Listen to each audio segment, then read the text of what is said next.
There's a new head of the FHFA. Let's talk about it on Today in Mortgages. Hey, what's going on, Dreammakers? Welcome back to the show. We're talking about what's real, what's hype, and what you should actually be talking about in the world of mortgage and real estate news. It's Today in Mortgage. Rich Jefferson back here again with me today. Rich, how you been? I'm good, Michael.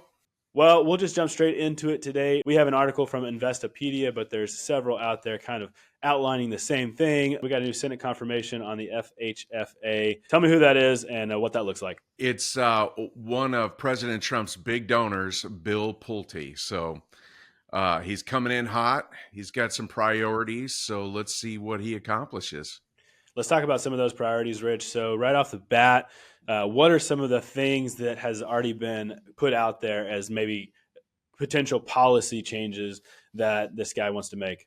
Well, his focus is supposed to be on housing initiatives and making homes more affordable and affordable lending initiatives. That's what the FHA is there to do. But really, the big priority is how do we take Fannie and Freddie out of conservatorship? That's the big piece. Okay, and that's something that he wants to do in alignment with maybe some of Trump's goals. Tell me about what that would look like and if that feels like the right move for kind of the housing economy right now. Well, it could go two different directions. One, the hopeful direction is that you privatize Fannie and Freddie again. They get, let's say, less expensive. They get more streamlined. They're able to offer lower interest rates, maybe some more affordable home products, financing products. The other side is they go privatize and they continue to make the kind of money that they're making right now, or even make it more expensive because now you don't have the government backing as a private company. Therefore, the risk is higher, so the rates could be priced higher. So there's two different camps. But it's going to be really hard to do. And we've talked about this on previous episodes, Michael, taking these two companies private again. It was very expensive for the government to bail them out in 2008. I think all in, we were in roughly $200 billion between the two companies between the years of 2008 and 2011.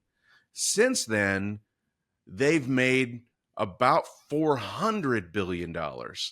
So we're still netting $140 billion from our investments, closer to $200 billion, actually. That money is being pumped into the government to fund other initiatives within the government, likely just paying debt, like interest on our debt. So where are they going to replace that from? I don't know.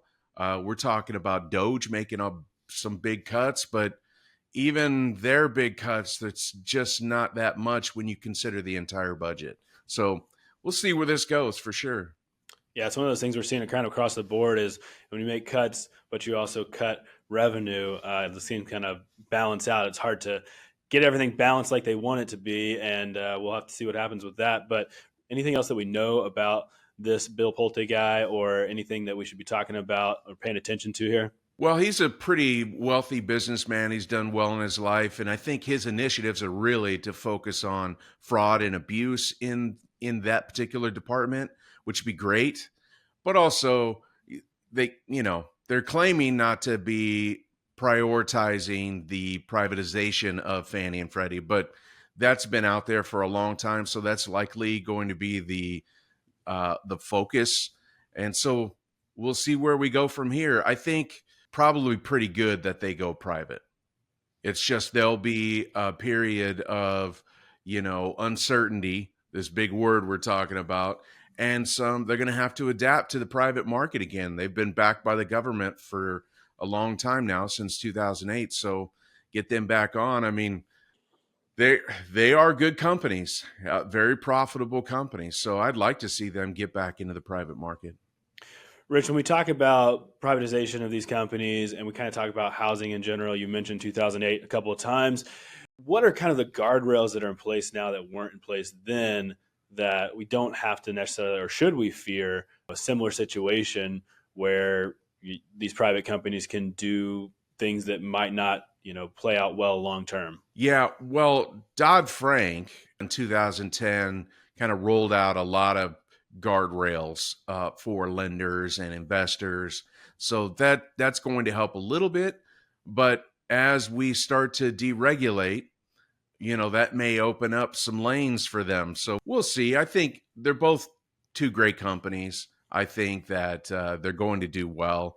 It's just the whole transition from being a government entity back to private. That's going to be a little bit challenging, and we'll see how that goes. Rich, last question. This kind of larger privatization effort for Fannie and Freddie, how will that affect smaller, medium-sized lenders like ourselves and kind of the market in general outside of those companies? Well, like I mentioned, even for us, it could go, one of two ways. It's either going to be really great and open up a lot of affordable housing products for us and make them more competitive, maybe bring rates down. And then the opposite is true. Again, it's a risky market. It's a risky private business. They're likely going to have to charge more to one. They've got to capitalize. They've got to make money and put them in their own coffers. They've been feeding the government for years. So there's going to be that. And then again, it's risky. So people that make investments into risky things, and for example, Fannie Freddie, they go back public and people will be investing in them.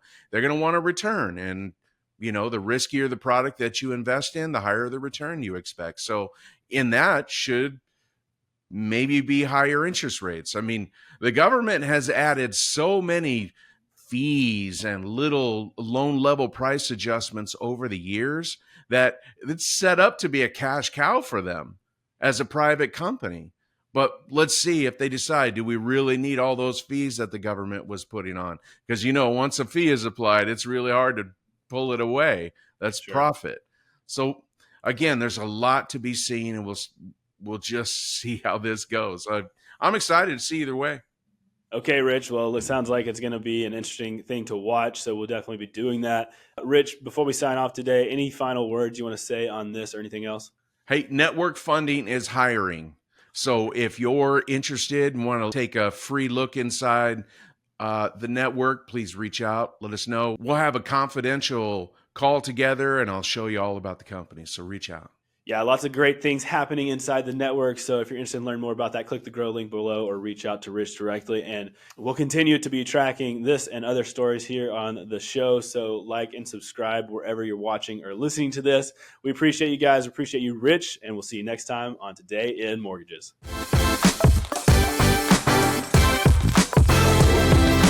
Today in Mortgages is produced by Network Funding LP, which is an equal housing lender, NMLS 2297. The content of this program is meant to be a commentary on mortgage and real estate news, and any discussion of rates and or products should not be taken as an individual mortgage or home buying advice or pricing estimates. And any commentary on this show should not be considered a promise to make a loan. All applicants for a loan must qualify, and you should consult a professional regarding your individual loan scenarios for your financial situation. Visit our website at nflp.com/licenses for all state licensing and other legal information.